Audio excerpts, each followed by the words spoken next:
আসসালামু আলাইকুম রহমতুল্লাহি বারকাতুহ।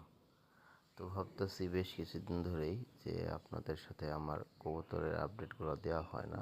তো সেটার জন্যই আজকে আমার কবুতরের আপডেট দেওয়ার চেষ্টা করব অ্যান্ড দেখানোর চেষ্টা করব যে আমাদের কবুতরের কী অবস্থা। দেখতেই পারতেছেন আমার পাজি এবং খুবই সাহসী একটি কবুতর, সেটা আমার হাতে খাবার খাচ্ছে।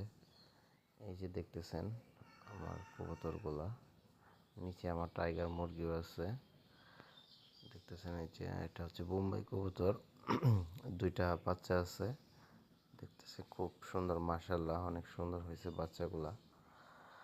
তো আসলে এই সমস্ত জিনিসগুলা যারা এটার সাথে রিলেটেড বা কবুতর পালেন, এটার অনুভূতিটা অন্যরকম, যেটা বলে বোঝানো যাবে না।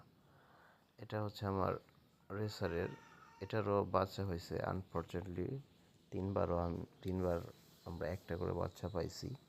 দেখা যাক পরবর্তী সময় আমরা এটাকে দুটা করে বাচ্চা পাই কিনা। সাধারণত আমার এটা হচ্ছে দেশির একটা কবুতর, খুবই সুন্দর, খুব অ্যাগ্রেসিভ মুডে আছে। এটার মাশাআল্লাহ দুইটা বাচ্চা হয়েছে, খুবই সুন্দর একটা কবুতর। এই কবুতরটা আমার খুব ভালো লাগে, এরকম কবুতর পাওয়া খুব রেয়ার। আর দেখতে পারতেছেন এই যে এভাবে কবুতরকে খাওয়ানো বা কবুতরের সাথে সময় কাটানো খুবই একটা ভালো লাগে। সকালের শুরুটাই হয় এইগুলো কাজ করে আমি সাধারণত করি এবং কবুতরকে খাওয়াচ্ছি। সবগুলো কবুতর আসে নাই আসলে। এগুলা গ্রামে বা যারা শহরেও পেলে থাকেন বা শহরে অনেক কবুতর পালেন, রেস করান বা করান,